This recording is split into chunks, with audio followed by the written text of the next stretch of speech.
Om Namo Bhagavate Vasudevaya.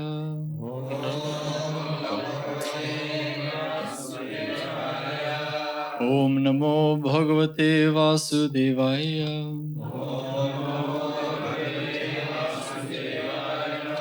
Om Namo Bhagavate Vasudevaya. Reading the second half of chapter 74, the deliverance of Shishupal. I'm going to go one paragraph back for context. King Yudhishthir felt such ecstasy by honoring Krishna, his only lovable object, that tears glided down from his eyes. And although he wanted to see Lord Krishna, he could not see him very well. When Lord Krishna was thus worshipped by King Yudhishthir, all the members present in the assembly stood up with folded hands and began to chant, Jai, Jai, Namaha, Namaha. All joined together to offer their respectful obeisances to Krishna, and there were showers of flowers from the sky. Showers of flowers from the sky. In that meeting, King Shishupal was also present. He was an avowed enemy of Krishna for many reasons, especially because of Krishna's having stolen Rukmini from his intended marriage ceremony. Therefore, he could not tolerate such honoring of Krishna and glorification of his qualities. Instead of being happy to hear the glories of the Lord, he became very angry. When everyone offered respect to Krishna by standing up, Shishupal remained in his seat. But as he became angrier at Krishna's being honored, he stood up suddenly, raised his hand and spoke very strongly and fearlessly against Lord Krishna in such a way that Lord Krishna could hear him distinctly. Ladies and gentlemen, I can appreciate now the statement of the Vedas that, after all, time is the predominating factor. In spite of all endeavors to the contrary, the time element executes its own plan without opposition. For example, one may try his best to live, but when the time for death comes, this assembly, the influence of time is so strong that they have been misled by the statement of a boy who has foolishly spoken about Krishna. Many learned sages and elder persons are present, but still, they have accepted the statement of a foolish boy. This means that by the influence of time, even the intelligence of such honored persons as those present in this meeting can be misdirected. I fully agree with the respectable persons present here that they are competent to select the personality who can be worshipped first, but I cannot agree with the statement of a boy like Sahadev, who has spoken so highly about Krishna and has recommended that Krishna is fit to accept the first worship in the sacrifice. I can see that in this meeting there are many personalities who have undergone great austerities, who are highly learned, and who have performed many penances. By their knowledge and direction, they can deliver many persons who are suffering from the pangs of material existence. There are great rishis here, whose knowledge has no bounds, as well as many self-realized persons and brahmanas also. And therefore I think that any one of them could have been selected for the first worship, because they are worshipable even by the great demigods, kings, and emperors. I cannot understand how you have selected this cowherd boy, Krishna, and have left aside all these great personalities. I think Krishna to be no better than a crow. How can he be fit to accept the first worship in this great sacrifice? We cannot even ascertain which caste this Krishna belongs to, or what his actual occupational duty is. Actually, Krishna does not belong to any caste, nor does he have to perform any occupational duty. It is stated in the Vedas that the Supreme Lord has nothing to do as his prescribed duty. Whatever has to be done on his behalf is executed by his different energies. Shishupal continued. Krishna does not belong to a high family. He is so independent that no one knows his principles of religious life. Indeed, it appears that he is outside the jurisdiction of all religious principles. He always acts independently, not caring for the Vedic injunctions and regulative principles. Therefore, he is devoid of all good qualities. Shishupal indirectly praised Krishna by saying that he is not within the jurisdiction of Vedic injunctions. This is true because he is the supreme personality of Godhead. That he has no good qualities, gunai hina, means that Krishna has no material qualities. And because he is the supreme personality of Godhead, he acts independently, not caring for conventions in social or religious principles.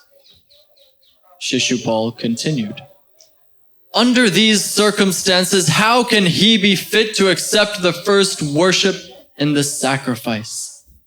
Krishna is so foolish that he has left Mathura, which is inhabited by highly elevated persons following the Vedic culture, and has taken shelter in the ocean, where there is not even talk of the Vedas. Instead of living openly, he has constructed a fort within the water and is living in a place where there is no discussion of Vedic knowledge. And whenever he comes out of the fort, he simply harasses the citizens like a dacoit, thief, or rogue. Shishupal went crazy because of Krishna's being elected the supreme first worshipped person in that meeting. And he spoke so irresponsibly that it appeared he had lost all his good fortune. Being overcast with misfortune, Shishupala continued to insult Krishna. And Lord Krishna patiently heard him without protest. Just as a lion does not care when a flock of jackals howl, Lord Krishna remained silent and unprovoked. Krishna did not reply to even a single accusation made by Shishupal.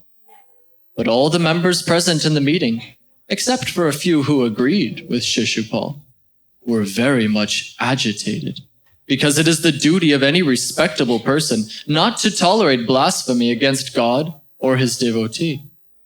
Some of them, who thought that they could not properly take action against Shishupal, left the assembly in protest, covering their ears with their hands in order not to hear further accusations. Thus they left the meeting, condemning the action of Shishupal. It is the Vedic injunction that whenever there is blasphemy of the Supreme Personality of Godhead, one must immediately leave. If he does not do so, he becomes bereft of his pious activities and is degraded to a lower condition of life. All the kings present belonging to the Kuru dynasty, Matsya dynasty, Kaikeyi dynasty, and Shunjaya dynasty were very angry, and immediately took up their swords and shields to kill Shishupal, who was so foolish that he was not even slightly agitated, although all the kings present were ready to kill him.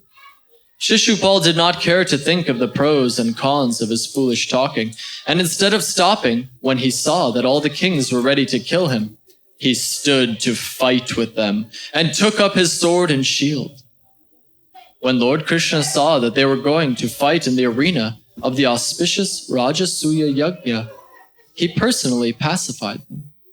Out of his causeless mercy, he himself decided to kill Shishupal. When Shishupal was abusing the kings who were about to attack him, Lord Krishna took up his disc, as sharp as the blade of a razor, and immediately separated Shishupal's head from his body. When Shishupal was thus killed, a great roar and howl went up from the crowd.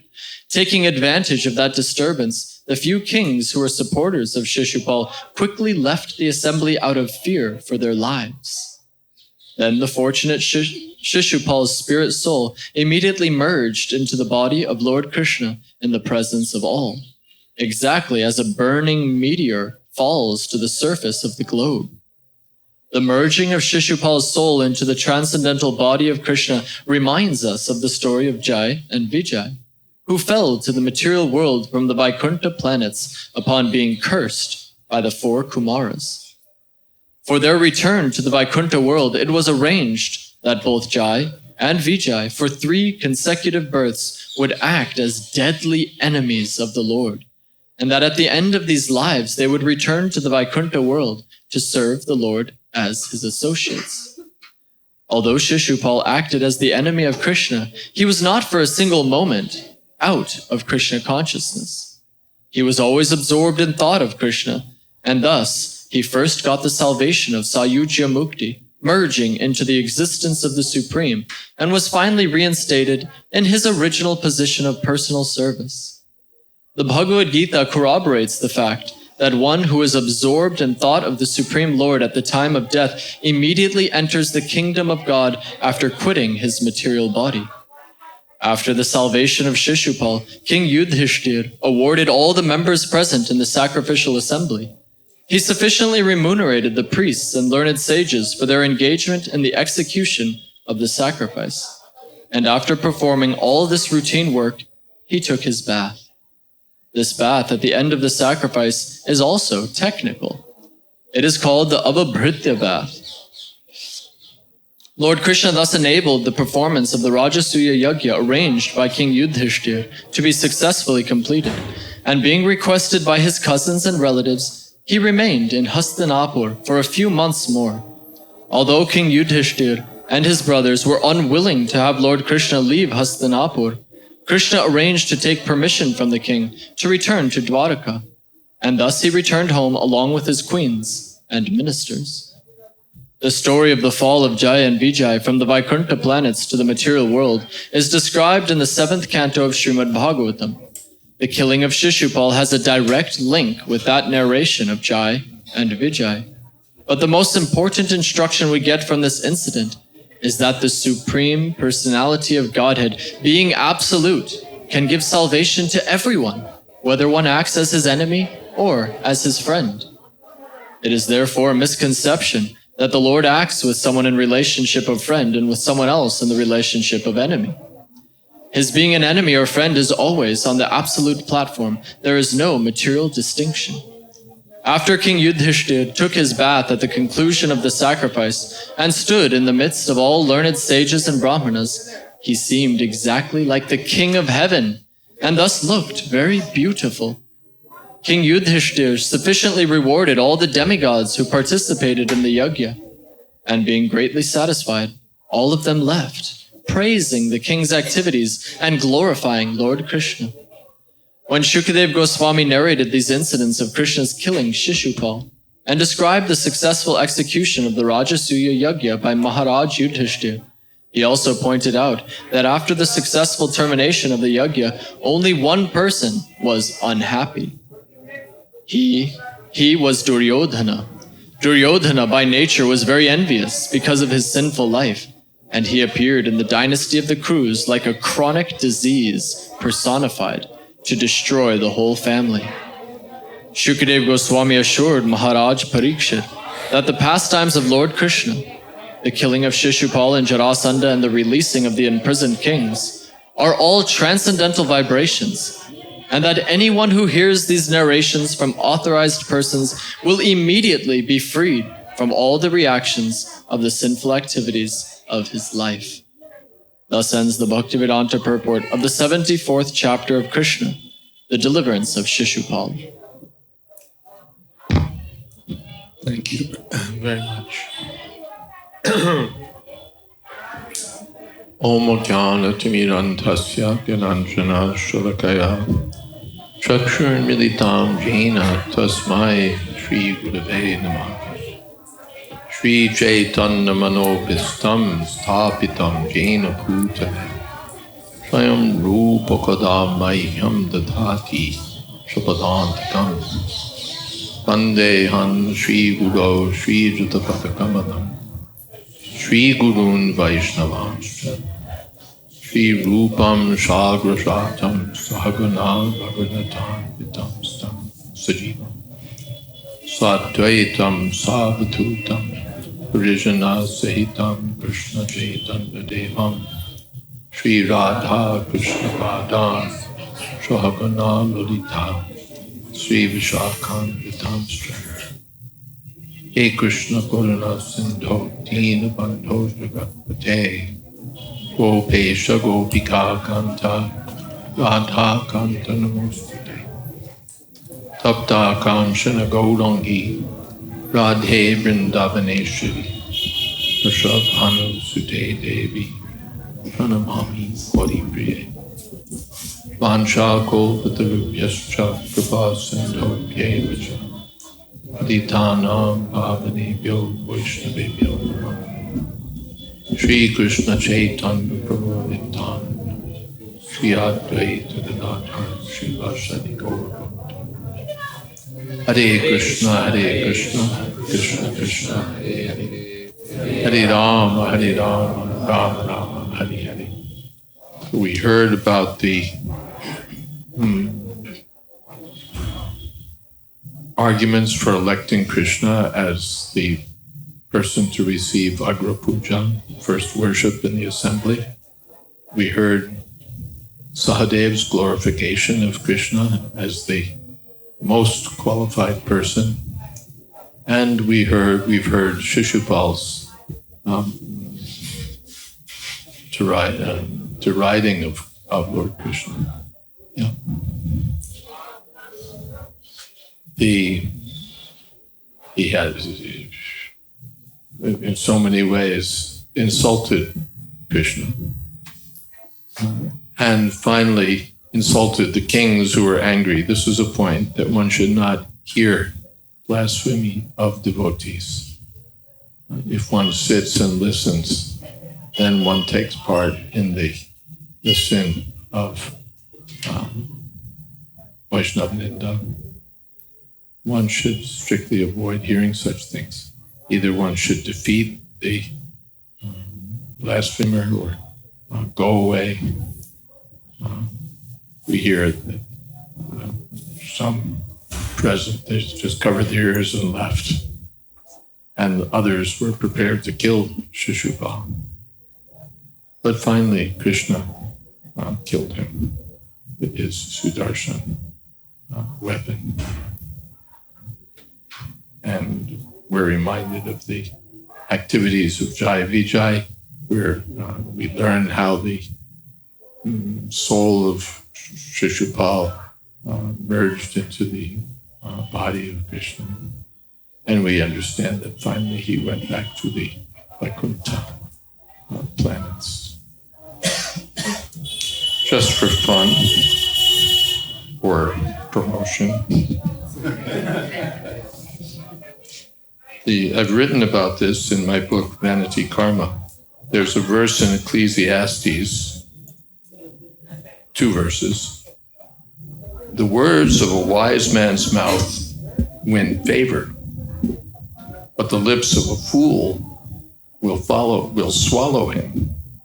The words of his mouth begin in foolishness, and his talk ends in grievous madness.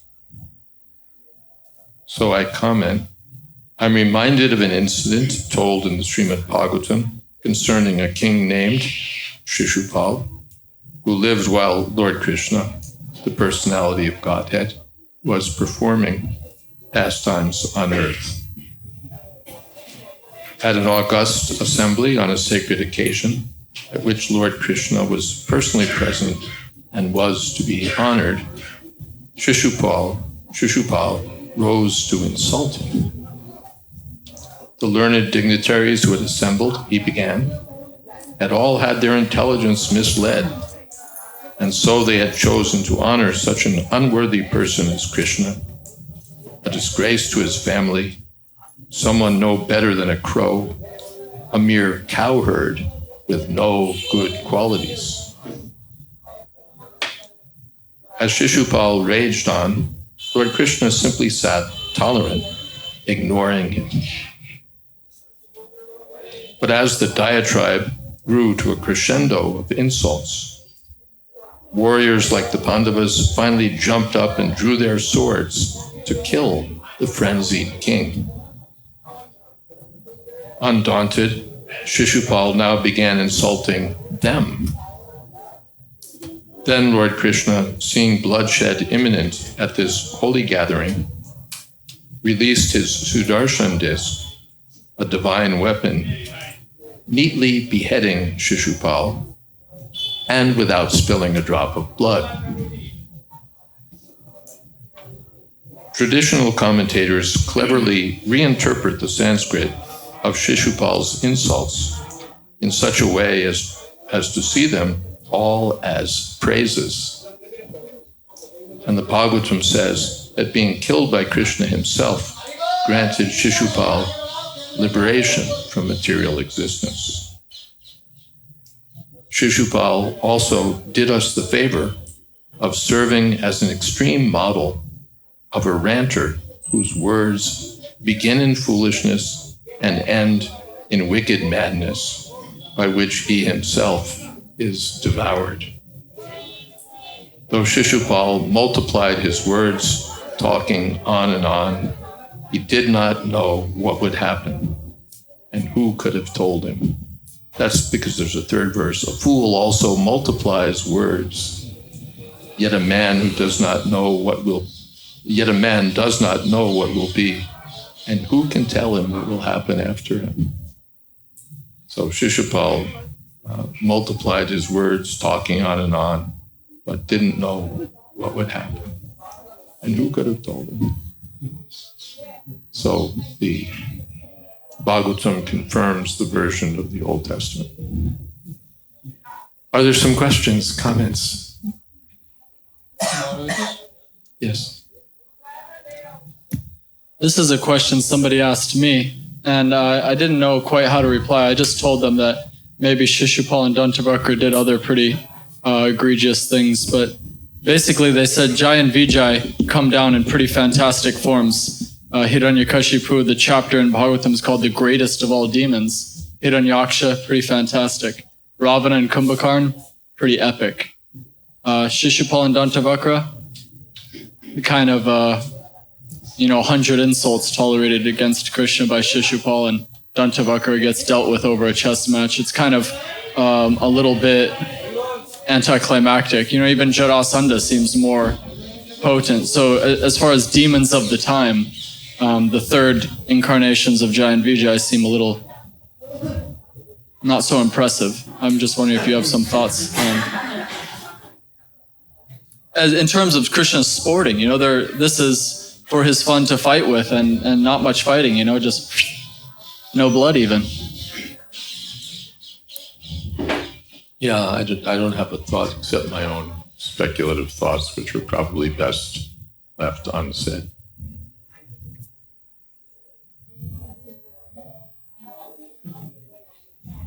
Yep, I don't have anything to say. Do you agree that they seem a little weak, or is that not the image you get? Well, they may have been running out of steam by then,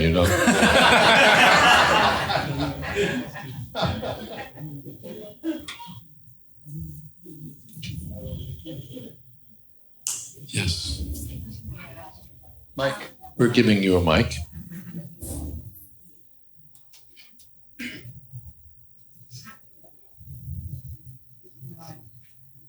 Click, click. Hare Krishna Maharaj, thank you. Maharaj, so the Shastras, and for instance, Bhagavad Gita 4:8 says that Krishna comes to planet Earth to reestablish Dharma, to protect the devotees, and to so-called kill the demons. But actually, he didn't come to punish the demons. He came to liberate them, because all the demons, they were so-called killed, but actually they were gifted by liberation. That means Krishna's punishment and Krishna's blessing are equally good. On the relative platform, punishment is punishment and a blessing is a blessing. But on the transcendental platform, it's a blessing when Krishna punishes the demons even. Suridam Sarvabhutanam is the best friend of every living entity, even of the demons. Of course, he's friendly in a different way, but he's friendly. Thank you. Something else? Yes? Hare Krishna Maharaj. How do we know the difference between blasphemy and calling a spade a spade? How do we know the difference between blasphemy and calling a spade a spade? Lots of times there is no difference. We think we're calling a spade a spade, and really what we're doing is sadhuninda. So what do we do? What do we do in case that we're with seniors that are blaspheming or calling a spade, and we're present and we can't really walk away? Run. And in case that you have listened because you thought you couldn't run, how do you rectify yourself? Chant Hare Krishna. You may apologize to the devotee for even having heard what little you heard, but you got out as quickly as you could. So.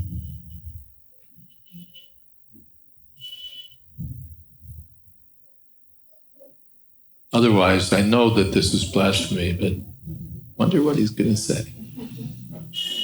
There's still some taste there for sadhuninda, so we don't want that taste. That's poison. Yes.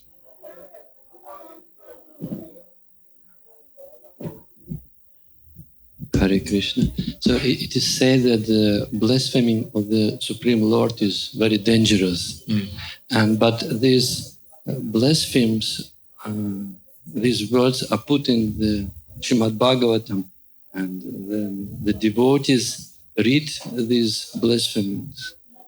It's said that one should hear the blasphemy, but hear the blasphemies recorded in Srimad Bhagavatam. So this is safe. That in the Centers for Disease Control and these high-tech level 4 bio labs and everything, they work with things like anthrax and COVID-19 and all sorts of Ebola and all these exotic and deadly viral agents. But they've got all precautions in place. They're wearing spacesuits essentially, and everything's gloves and antiseptics. The air is blown outward, sucked out of the place where they're staying. Somebody's watching them in case they tear their suit and so on. So they're protected. So Srimad Bhagavatam protects us so that we can study this virus without being infected. And therefore, Saraswati Vak, the Acharya's trying to... Yeah, and it's all turned around. That's one of the things that you can do. If there's sadhuninda, you can defeat the person, defeat the blasphemer. Then it counts in your favor. You heard it, and then you smashed it. So essentially, that's what our acharyas do. With great cleverness, they redivide the words, they derive different meanings. And so, for example, gunai hina. Gunai means good qualities, and hin means devoid. But the acharyas take it, gunai means qualities, material qualities. And Krishna's gunai hin, he has no material qualities. That's glorious. So in this way we hear the blasphemy of Krishna, but then we get to enjoy hearing the blasphemy all defeated and turned into glorification of Krishna. So this is a great source of pleasure for the devotees. And Lord Krishna guarantees at the end, what is it? Sukadeva Goswami guarantees at the end, anyone who hears these narrations from authorized persons will immediately be freed from all the reactions of the sinful activities of his life. So we're inoculated against the reactions, and rather it becomes a source of purification and joy. Yes. It seems to me they also get the just desserts of their actions. They get the just desserts of their blasphemy. The blasphemers do. It certainly appears that way with Shishupal. Of course, he got exactly what he deserved. First, he lost his head, and then he merged with the body of the Lord, and then he went back to Vaikuntha. So he got favored. Therefore, the chapter, The Liberation of Shishupal. Thank you. Something else? Yes. Hold on a second. We're giving you a microphone. You have to turn it on.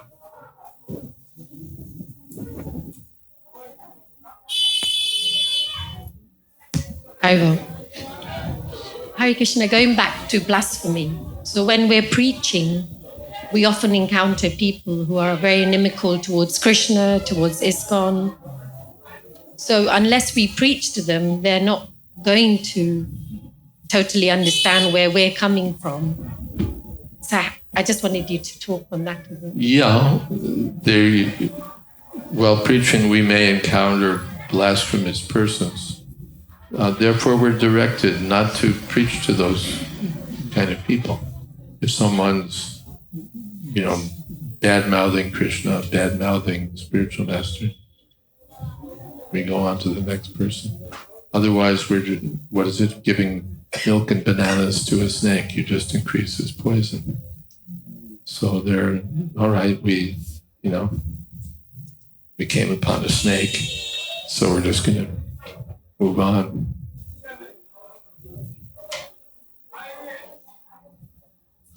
Not preach the glories of the Lord to the unfaithful. But we've seen devotees who have done lots of challenges towards... you can hold that closer. We've seen in the past lots of challenges that devotees have, before they've come to ISKCON, and then they become devotees. Yeah, that may be that sometimes people have a blasphemous mentality, and then something happens and they become humble. That can happen. Sometimes we try to change their minds with good logic.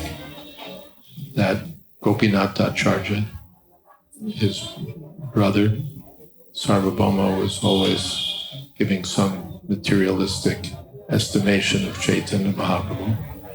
And Gopinathacharya would always berate him and try to give him good instructions, to very little avail. But later we see that Gopinathacharya's desires came to fruition, and his brother-in-law became a great devotee. So we wish them well, and sometimes we may, depending on the situation, go head-to-head with him. But generally, like on book distribution and so on, we go on to the next.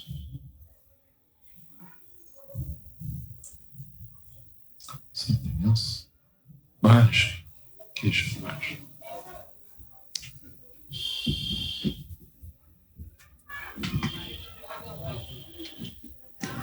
Maharaj, when it comes to blasphemy, and we hear about how dangerous it is and naturally become very cautious, is there a danger in becoming so cautious about blasphemy that we go to the other extreme and harm our spiritual life by not seeing things that need to be seen, because we become so...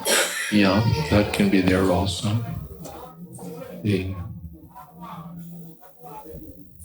Therefore, Srila Rupa Goswami, the acharyas like Vishwanath Chakravarti Thakur recommend that in the third canto, there are different kinds of devotees mentioned. Those who are somewhat affected by the modes of goodness, those who are somewhat affected by passion, those who are somewhat affected by ignorance. And those especially who are affected by ignorance can be very wayward in their behavior. Passion also, but especially ignorance. They can be way off track in their behavior. They can be doing forbidden things and so on. But still they're chanting holy name or they're rendering some service. So Vishwanath Chakravarti Thakur recommends that we should respect such persons from a distance. So to do that, you have to be able to recognize who they are. What is it that they're doing? And not just think, well, all the devotees. One should be able to distinguish. Otherwise, one may be affected by the bad association and pick up their qualities.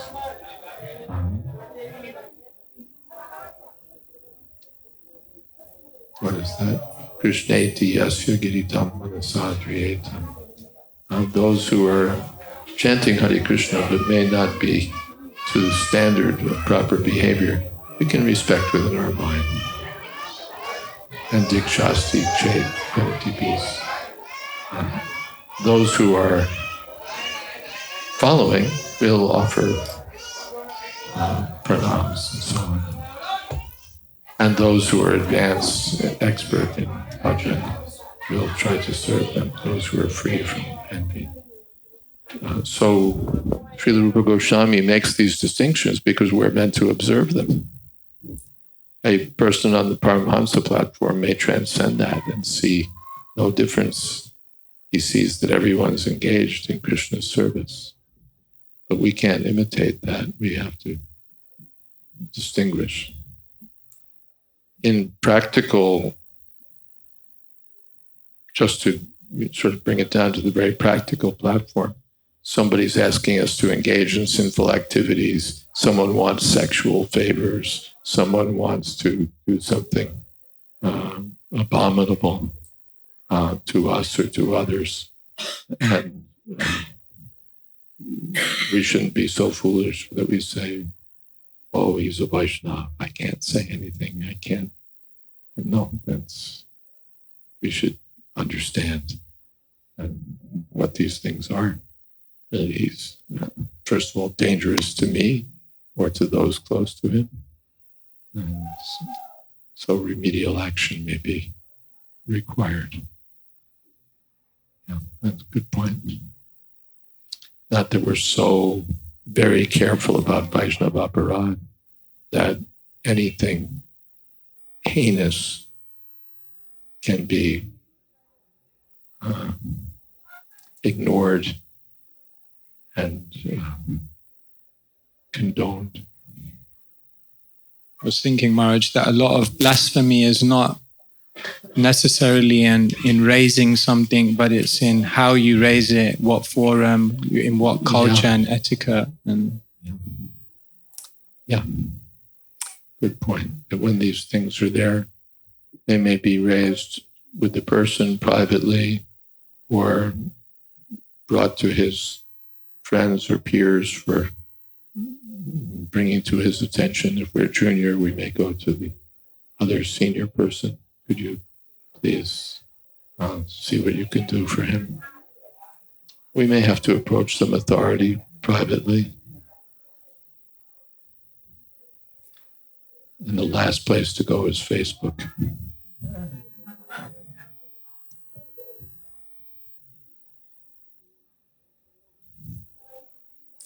When all else has failed and we don't care about our spiritual life anymore.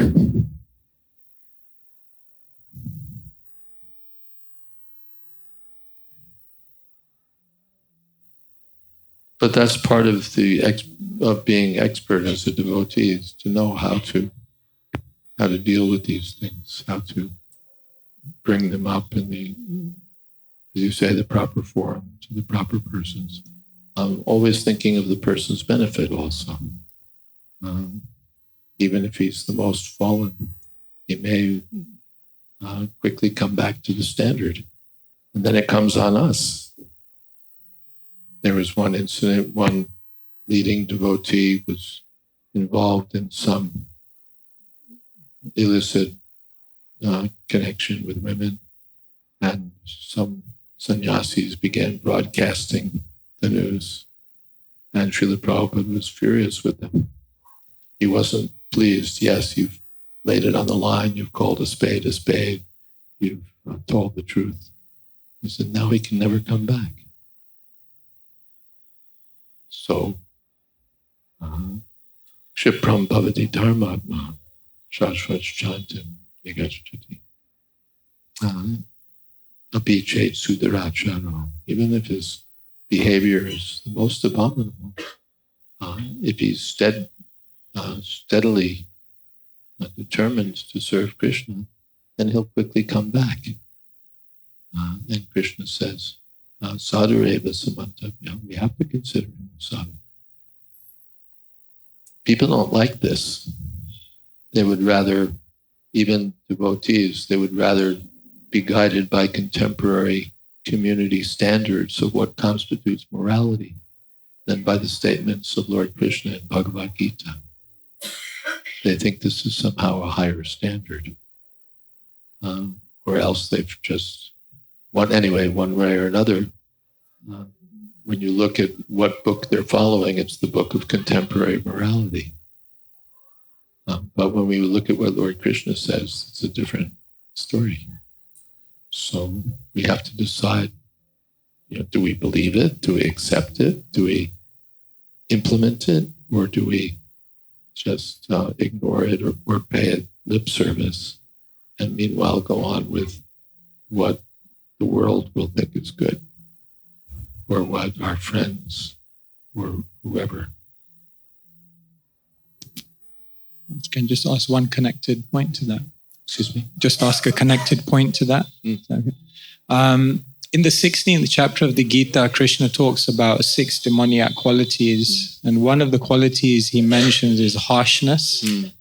And I always found it interesting because you don't generally find that quality in other lists of demoniac qualities, and it's not really described or explained so much. Dambho, darpo, abhimanascha, krodham, parusham. Harshness, huh? Harshness. That's the translation. That's yeah. Well, there's 2 things there. One is that 16th chapter of Bhagavad Gita. We're never quite sure on I hate to say this, but on the translations, whether that's Srila Prabhupada's original word or whether that's been borrowed from another translation. We don't have, for those last 6 chapters, the original dictations or manuscripts to tell us. So it may or may not be Prabhupada's word. It was accepted, certainly he saw the book, but we don't know. And the word-for-word meanings don't always help us because sometimes they've been edited to fit the translation. Parusham, if I recall Prabhupada's explanation elsewhere, it comes from Purusha. Purusha, Parusha. So it's a sort of like Abhiman, like pride, thinking oneself great. Parusham. I'm the man. Parusham. So that, of course, would be related to harshness. But Parusham, it would be interesting to see, to do a folio search. I didn't bring my laptop and see where else, and see where else in the books Prabhupada might have used, might have translated that word, Parusham. Just once in Bhagavatam. One place in Bhagavatam. Danda Parusham. Danda Parusham. Heavy chastisement. Heavy chastisement. Danda's chastisement and Parusham. Intensifying chastisement. That's the only place, huh? That's the only place. How about that? We're not going to get a lot there. Or any place else where he explains this Purusha? No. That's the only time that word is Wow. used. Besides Okay. I did a search on harshness as well, and that doesn't come up so much either. And I didn't bring usually I bring my phone with me on which I have the Mona Rhythms dictionary. So I could look up Parusham, but not with the phone I don't have. So I'm a little, I don't think anyone put my phone in here. I forgot it now. Okay. So, Hare Krishna. Something else? Thank you. Yes. Hare Krishna. I can't understand the question about karma.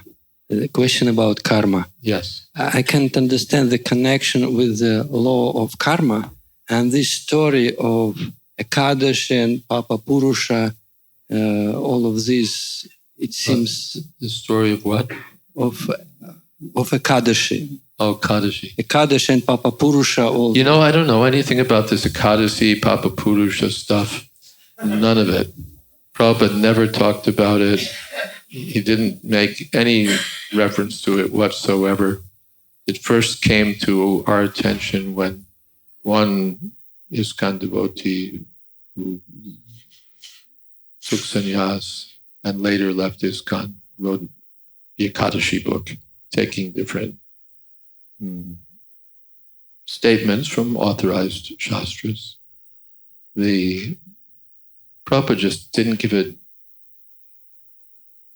any importance. He didn't speak about it. His reference was entirely to, and one thing is these accounts are largely framed for followers of fruitive activities. If you follow this Ekadashi, you'll become a demigod, you'll have a sweet voice, you'll have lots and lots of cows, your wife will be woo, woo, woo, all that kind of stuff.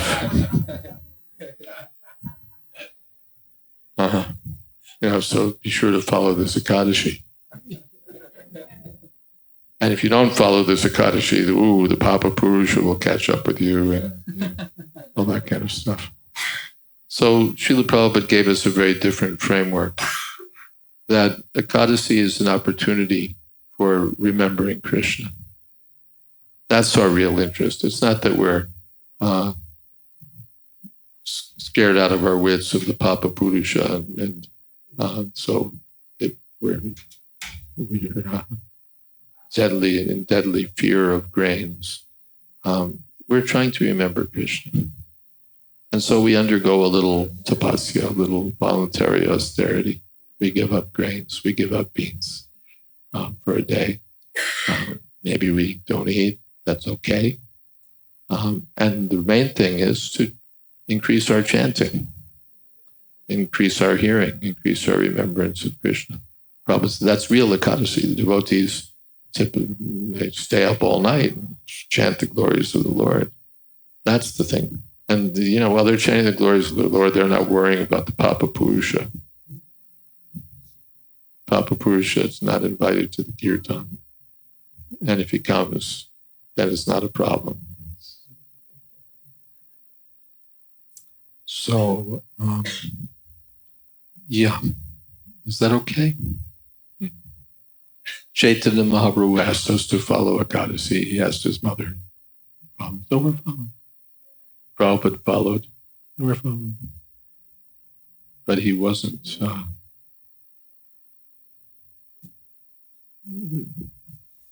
He didn't seem to give a hoot about the Papa Purusha.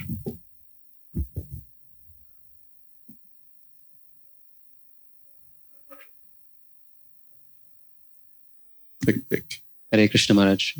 When coming to Vrindavan, unfortunately, my anarthas don't immediately vanish like I would want them to. How to deal with this?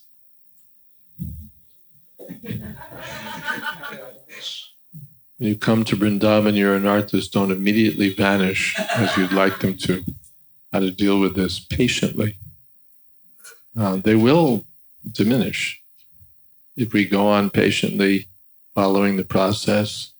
and especially in Vrindavan, there's special, Prabhupada did tell us that everything in Vrindavan is amplified. The devotional service you perform here, especially in Kartik, but at any time, will have still greater strength. So let us go on, chanting, hearing, serving in Vrindavan. And two things. One is that we come and we don't see our anarthas immediately disappear. But I think many devotees may have experienced that after leaving Vrindavan, you feel how much weight you lost. You know how much weight of anarthas. Some devotees lose physical weight. That's another thing. But how much the burden of our material attachments or misunderstandings have been lifted, and how our inclination to serve Krishna has increased. Sometimes that happens, but while we're here, we don't realize it. And when we go back, we see the difference. That's one thing. And another thing is that it's a process. We don't, maybe we come to Vrindavan and everything happens in one, but it may be you come again and again you'll get some further cleansing, further attraction to Krishna. Not that everything has to happen in 7 days.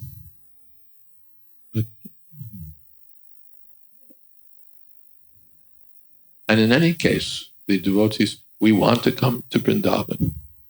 What is that? There's, I've forgotten the Sanskrit, but one of the symptoms of ecstatic devotion is that one wants to serve in a holy place like Vrindavan.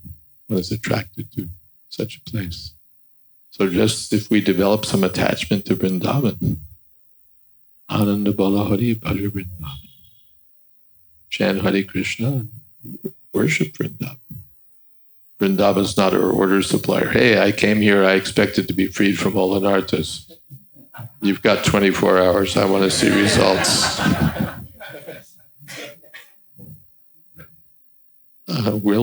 We've come to worship Vrindavan, to serve Vrindavan, and to serve the Lord of Vrindavan and the devotees in Vrindavan. And we're confident that by doing that, we'll accomplish every other purpose. Is that okay? Yes. Ananda Vrindavan.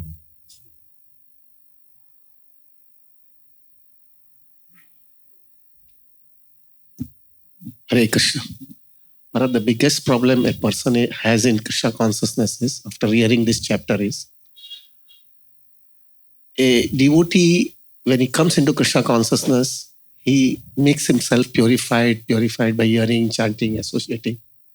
But one problem always remains is when another person, might be devotee or he might not be a devotee, insults us the way Shishupal insulted Krishna. When that insult is there, and that insult is not genuine, it's all blasphemy, it is not genuine, it is not at all has any worth also. And you are not on that platform, it is all nonsense. So when that type of an insult somebody does on us, at that time, although we are a devotee, but to maintain that mental equilibrium is extremely difficult. But still we should try. Tulyanindatma sangstuti. Mana pamanayos tulya. In 12th chapter, these are the qualities of a devotee. Mana pamanayos tulya. He's equipoised toward praise and blame. Tulyanindatma samstuti. So we try. There are different things, different points. One is that, of course, Srila Bhaktisiddhanta Saraswati Thakur said, my critics are my friends. They're my friends. they're finding my faults, that's good for me. Even if there's, what's the word? Even if I'm not at fault, still it's good for me to learn tolerance, to learn patience, to become humble. So that's one point. Urmila Dasi sent me a instructive book written by a Christian minister, essentially on this same point that I'm trying to remember that the term was like unoffendable, that we're unoffendable because if you didn't find my faults and you blaspheme me for something else, it's only because you hit the wrong target, but I have plenty of faults if only you'd found them. So who am I to be disturbed considering my faulty nature? Considering my faulty nature, why should I be disturbed if someone's criticizing? Also, that it's, from a psychological point of view, the business of the mind is that we're always building ourselves up. I'm good, I'm right, I know what I'm doing, I acted properly, I. The mind is always going on.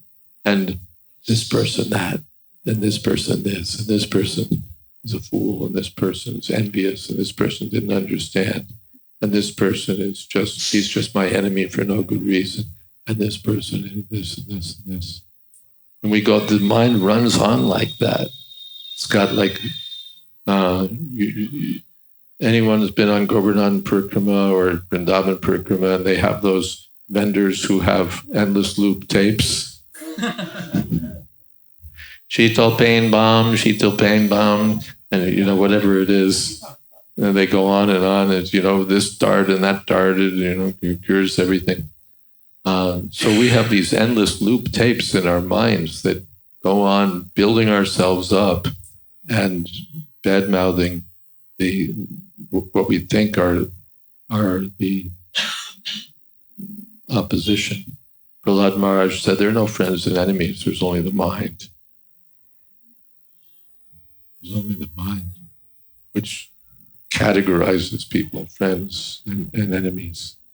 So it's really to our advantage to get out of that mentality and to have a friendly, yes, there's this person's helping me, or by divine arrangement, they're saying these things. Also, you can read the chapter concerning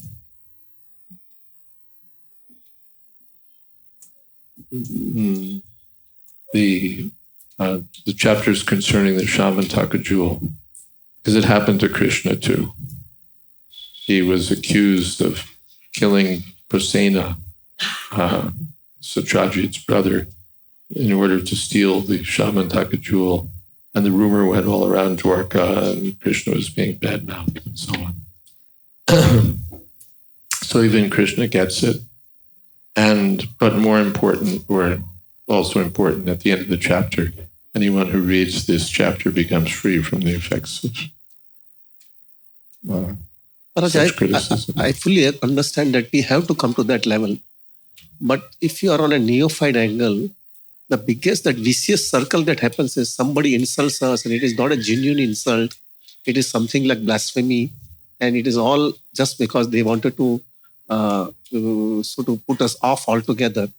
And we could understand it. So what happens is we get so much affected that our daily sadhana gets disturbed. Therefore, we have to, we get so affected by these things as neophytes. So we have to recognize the problem and cut the loop.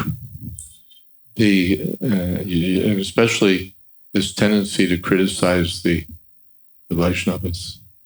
But even, to go around at everybody who stands in the way of my sense gratification or what I want is my enemy. There's a useful illustration. I think it's useful because I told this example to a couple of our temple presidents who happened to be at war with one another. There was some disagreement, And these two temple presidents were thinking, these guys are encroaching in our territory. These guys are, after our, they're both sides were having it on with the other side. So I remembered a story. This is not a Shastric story, but maybe you'll like it anyway. It's a vaudeville story. Those who are Americans, it's a certain kind of entertainment from maybe the 1940s, roughly. Anyway, here's the story. That, and who told this story? Danny Thomas, I think. He was an old entertainer. That there was a man who was driving in a sort of quite desolate area, or not very a rural area, and his car broke down. Car broke down meaning he had a flat tire, and fortunately he had a spare tire, but he didn't have a jack. So he thought that, what am I going to do? Well, I'll keep walking in the direction I've gone, and sooner or later there'll be a house, and I'll borrow a jack and I'll fix the tire, and then I can just, drive back and return the jack. So that's going to solve my problems. And it shouldn't really be very difficult because almost everybody has a jack. Anyone who has a car has a jack. And why wouldn't they lend the jack if they had one? And, I'm a respectable person. I don't look like a biker or something. So naturally I'll ask for the jack and they'll give me the jack. Any decent person would do that. I mean, what kind of person is it who wouldn't give you a jack? I'm in trouble. The evening is coming on. We're meant to help one another, and this is only human decency to help out another person. And if you didn't help a person in such a situation, I mean, you'd have to be just a creep. You'd have to be some sort of what kind of person would you have to be to refuse a gentleman a jack when his car is broken down and he needs help? You just have to be like a snake or a scorpion or the most envious kind of person alive to refuse a simple cheap item like a jack to a person in need. And he's going on like this, and he keeps walking, and finally he sees a farmhouse.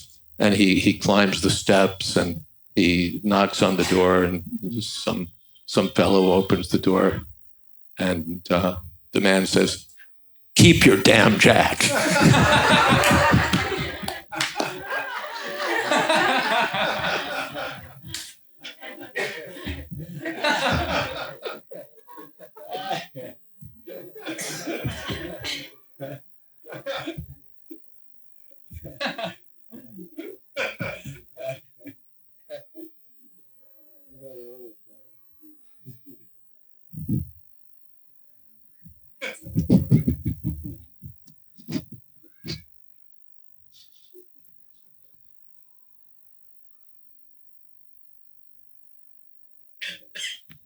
So this is the mind. Prahlad Maharaj says that there are no friends and enemies, there's only the mind.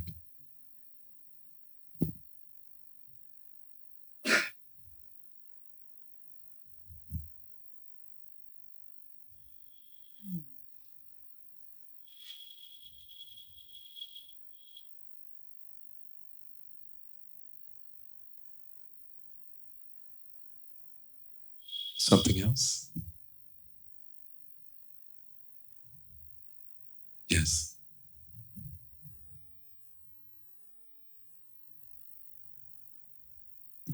Hare Krishna Maharaj.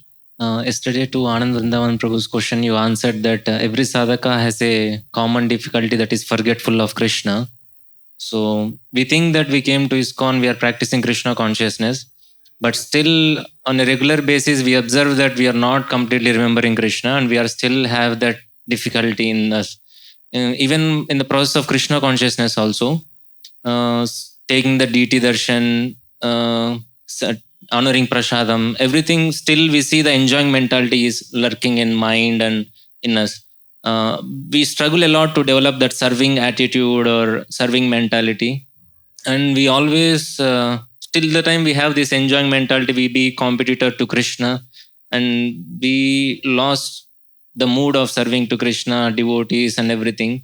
Whoever comes on the way to our sense gratification things, or as on a basis of instructions from superiors or something like that, everything is a difficulty, Maharaj. Like one may lose hope to continue Krishna consciousness sometimes, and one fall down also, one it may happen. So how can you give the solution for this problem, Maharaj? We discussed it. Yeah, that we're trying to practice, but we see that we have all these, we have a persistent enjoying mentality, and it gets in our way. What do we do? I think I mentioned the other day is that it's good to recognize these things in ourselves. To think that there's a whole song by Bhaktivinoda Thakur. What is that song? Amar Jivan. Amar Jivan. Sada paperata nahika punyaralesh. Amar Jivan. My life is sada paper. But I'm always engaged in sinful activities. Nahika punyaralesh. There's hardly a remnant of, hardly a scrap of pious activities. And he goes on, each verse magnifies this. I'm unhappy to see others happy. I'm happy when they're miserable. And he goes on. Yeah, if somebody has a copy, that's on my phone too. So he's our Acharya, and he's speaking this way about his own life. Yeah, maybe Mahaprasad will find it. So that means that this is part of our Vaishnav culture. He doesn't sing, I'm the most advanced devotee. In only 6 months, I went from 0 to 100. Everyone glorifies me, and rightly so. No, Vaishnav is thinking, I'm the most unqualified. Okay, here we go. In small. Okay, we can blow it up. Maybe we can blow it up. Yeah, there we go.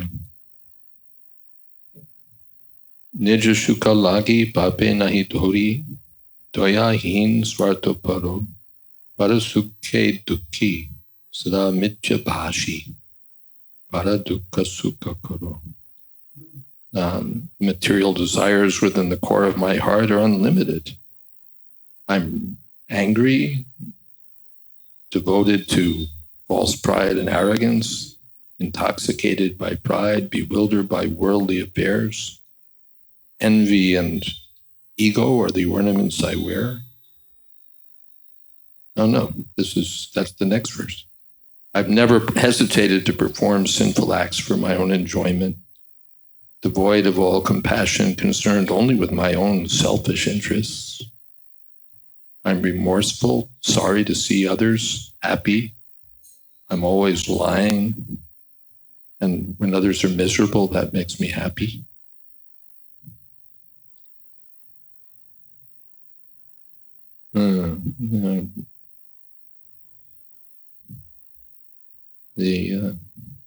All you need to do is hit a button and you'll be in the wrong song. Anyway, you get the idea that this is, he's going on in this way. So on the one side, it's good for us. Also, Srila Vishwanath Chakravarti Thakur says that it's good for us to take stock of where we are. Am I a neophyte devotee? Am I sort of making progress toward the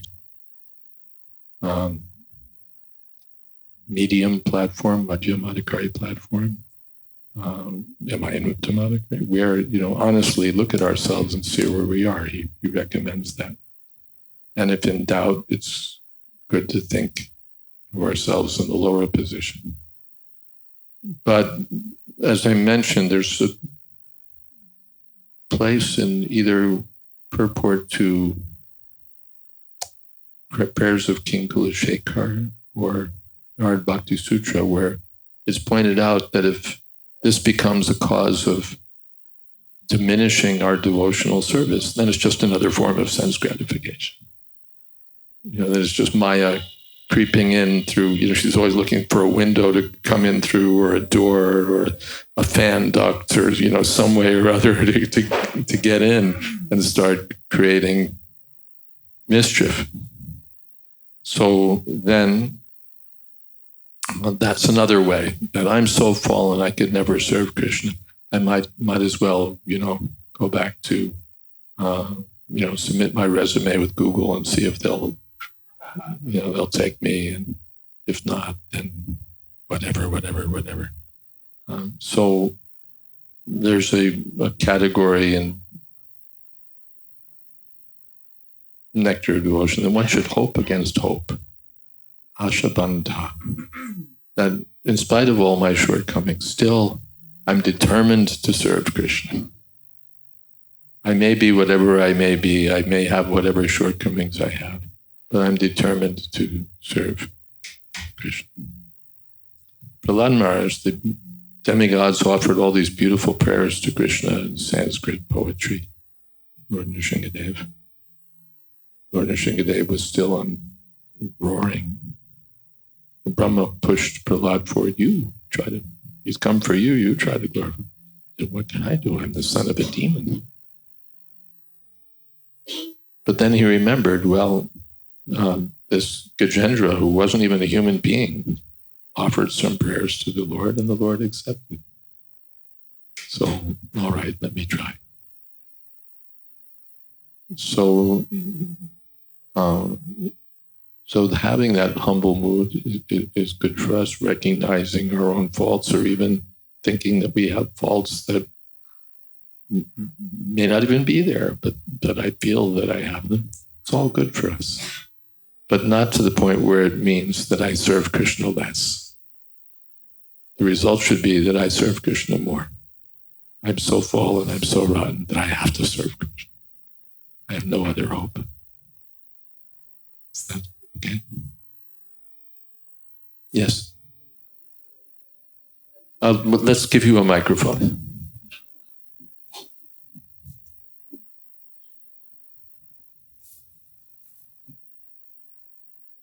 Maharaj, as devotees, we like to help and encourage each other. And sometimes devotee might be lacking in confidence or be down for whatever reason, but they're sincere and trying. But what's the best way to encourage them without, in the best way without maybe boosting their false ego? You know what I mean? What's the best way to encourage them without boosting their false ego? Maybe you might say, you're a great singer or something like that. And then they might, go to the head. Or should we do that anyway because we should glorify the devotees or not? You understand what I'm trying to say? Well, we may encourage people and pick out their good qualities, and the worst things could happen. People need some encouragement also. Or apart from that, you're a lousy singer, but Krishna doesn't really care. It's the devotion that counts. You've got one of the worst voices I've ever heard, but really, you're lucky you joined the right movement.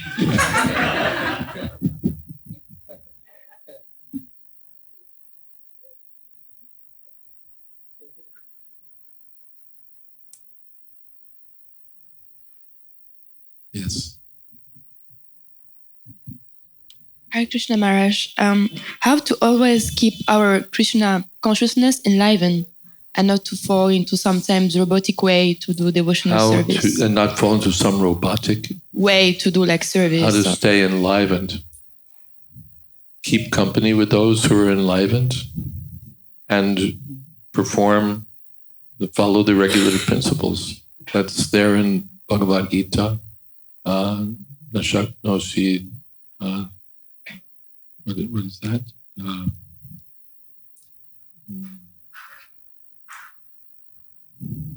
Excuse me. No, not there.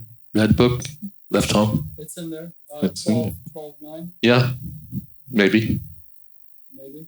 I never remember the numbers. All right, 12, 9. That is.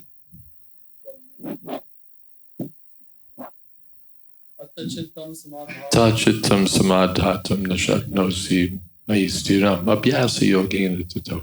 Best thing is to be spontaneously enthusiastic.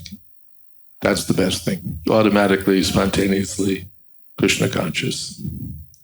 If you can't do that, then abhyasa yogena tato. Mamich chaptam dimension.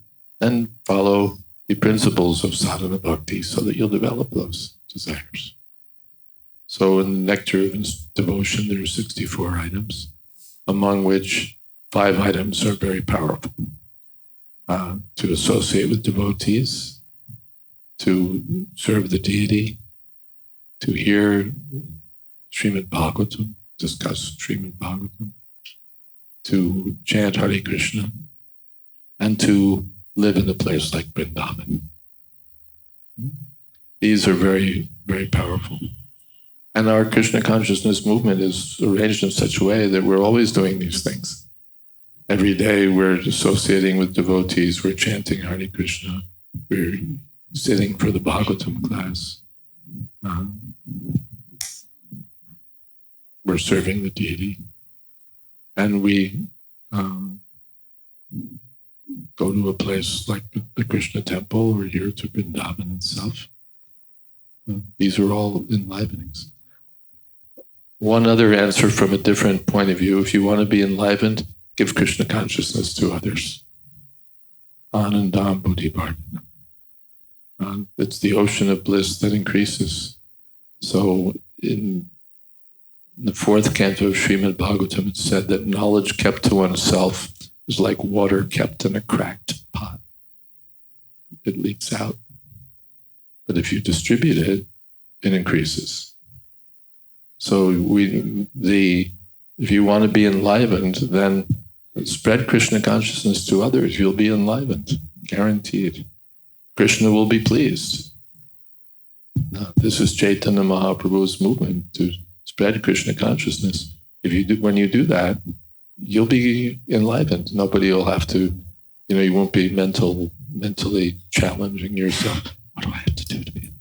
You'll automatically be enlivened. We see devotees, they're like staying at the temple and they're thinking, I don't know if I can go out. Head is kind of achy and this and that and the other. Once they go out, they're in ecstasy. So that's another answer. Not just spread Krishna consciousness. Who's going back to their home place for December? Anyone? Keshav Mars is leading the charge in the UK for the December book distribution marathon. So, and wherever you go, you can take part.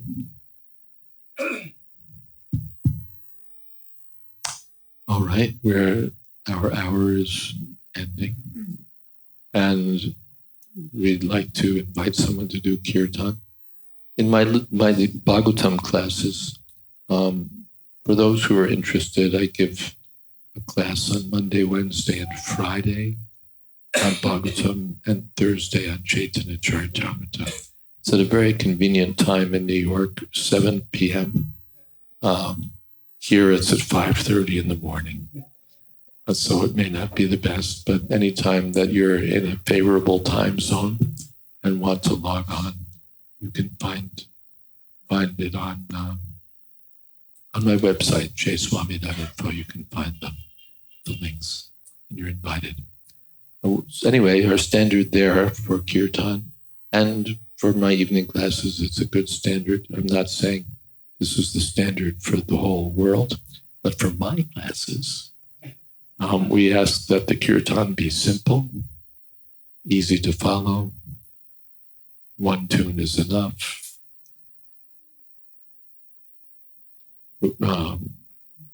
just obeisance to Sri Krishna Chaitanya and Hare Krishna. We can leave the deity mantras Jai, Jai, Jai, Jai, Jai to some other menu. Anything else? No. If Panchatattva will agree to bounce the lead back and forth with me, I have a really sweet Kadamba Maharaj tune I've been meditating on today. Will you join me, Praveen? All right. Can we? Yes. All right. Do you have a mic? Mike. Here. Well, that one's easier to pass back and forth. All right.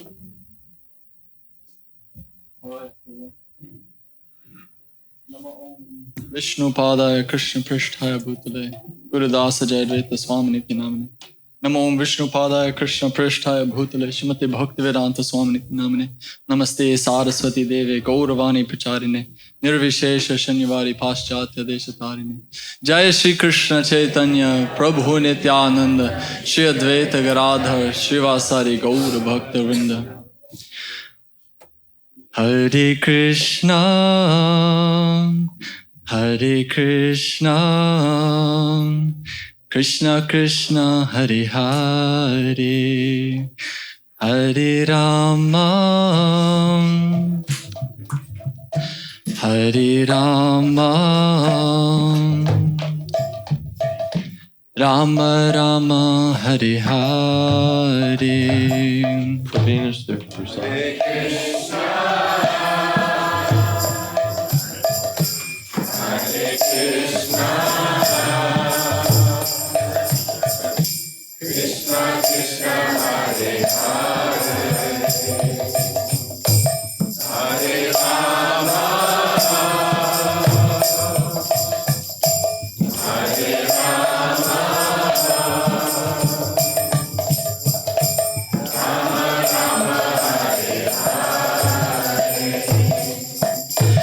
Hare Krishna, Hare Krishna,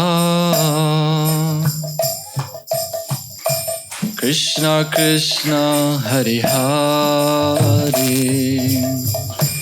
Hare Rama, Hare Rama,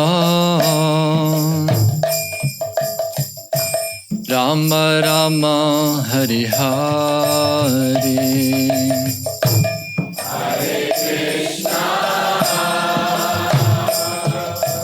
Krishna, Hare Krishna,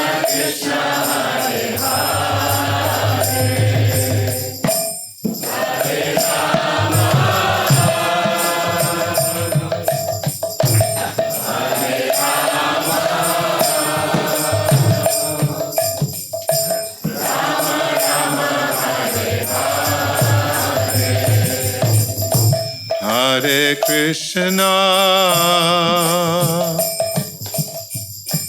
Hare Krishna, Krishna Krishna, Hare Hare, Hare Rama, Hare Krishna, Hare Krishna, Krishna Krishna, Hare Hare, Hare Rama, Hare Rama,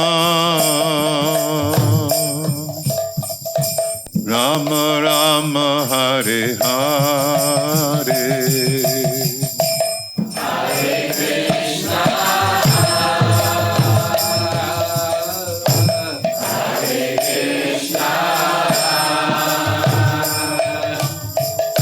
Krishna Krishna, Hare Hare, Hare Rama,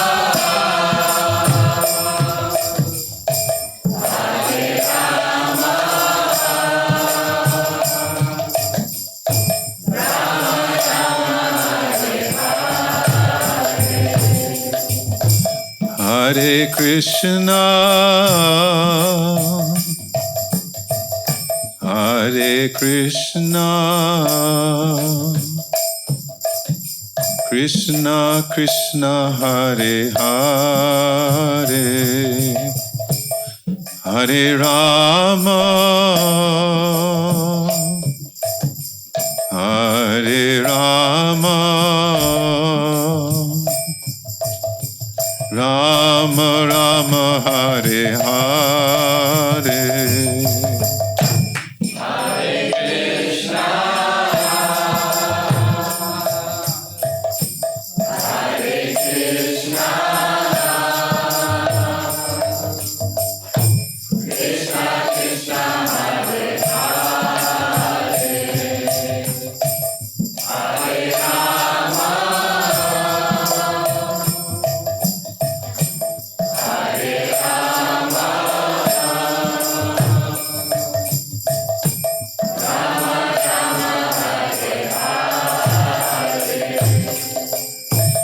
Hare Krishna, Hare Krishna, Krishna Krishna, Hare Hare, Hare Rama, Hare Rama, Rama Rama, Hare Hare. Hare Krishna, Hare Krishna, Krishna Krishna, Hare Hare, Hare Rama, Hare Rama,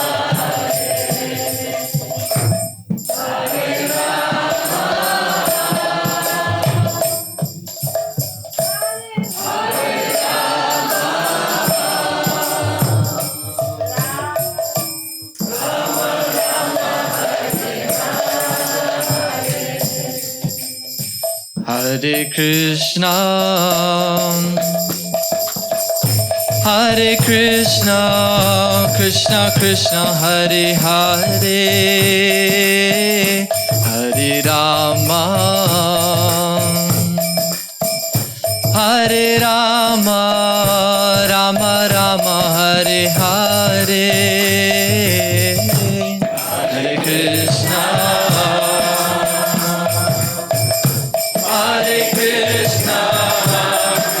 Krishna, Hare Hare, Hare Rama, Hare Rama, Rama Rama, Hare Hare, Hare Krishna, Hare Krishna, Krishna Krishna, Hare Hare, Hare Rama, Hare Rama, Rama Rama, Hare Hare. Hare Krishna, Hare Krishna, Krishna Krishna, Hare Hare, Hare Rama, Hare Rama, Rama Rama, Hare Hare. Hare Krishna, Hare Krishna, Krishna Krishna, Hare Hare, Hare Rama, Hare Rama,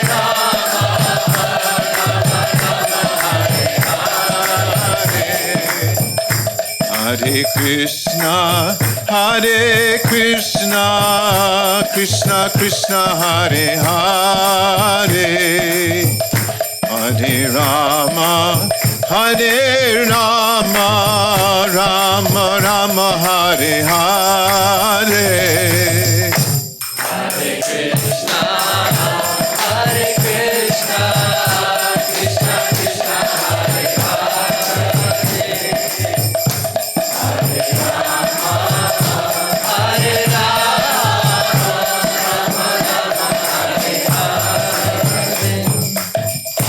Hare Krishna, Hare Krishna, Krishna Krishna, Hare Hare,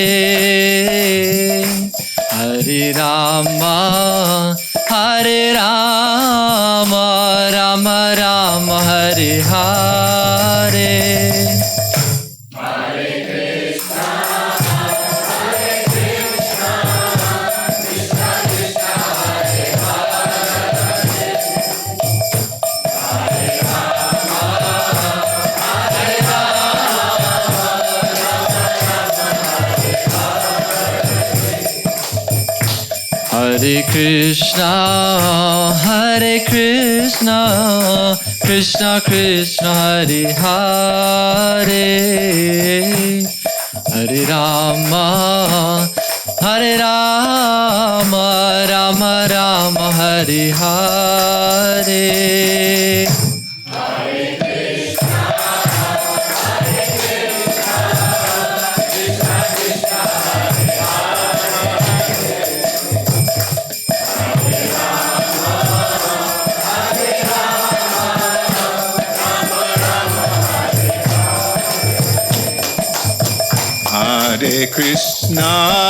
Hare Krishna, Krishna Krishna, Hare Hare, Hare Rama, Rama Rama, Hare Hare.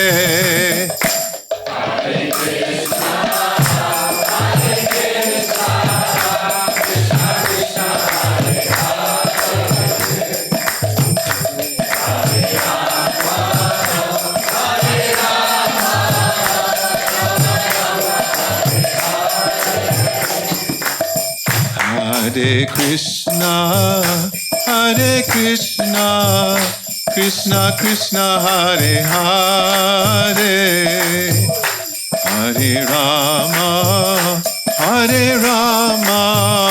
Rama Rama, Hare Hare.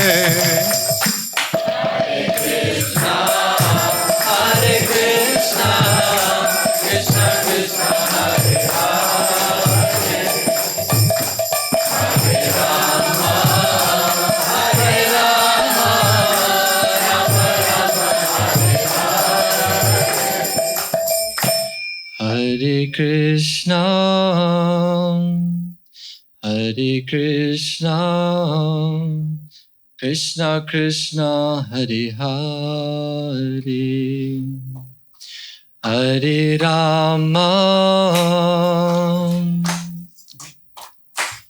Hare Rama, Rama Rama, Hare Hare.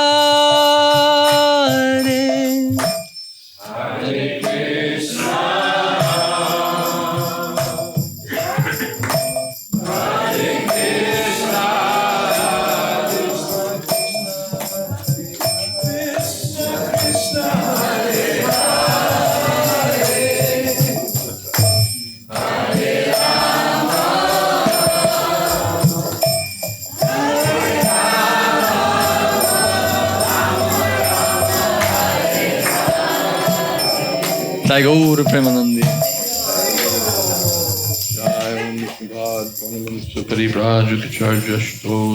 Sri Srimad A.C. Bhakti Vedanta Swami Maharaj Prabhupada ki jai, Ananta Koti Vaishnava Vrinda ki jai, Namacharya Srila Haridas Thakur ki jai, Prem Sakaho Shri Krishna Chaitanya Prabhu Nityananda Sri Advaita Gadadhar Sri Vasadi Gaur Bhakti Vrinda ki jai, Sri Sri Radha Krishna Gopinath Sham Mukund Radha Kunikiri Govardhan ki jai, Vrindavan Dham ki jai, Navadip Dham ki jai, Jagannath Puri ki jai, Ganga Mai ki jai, Jamana Mai ki jai, Tulsi Devi ki jai, Bhakti Devi ki jai, Samaveta Bhakti Vrinda ki jai. All glories to the assembled devotees. All glories to the assembled devotees. All glories to the assembled devotees. Gaur Premanande.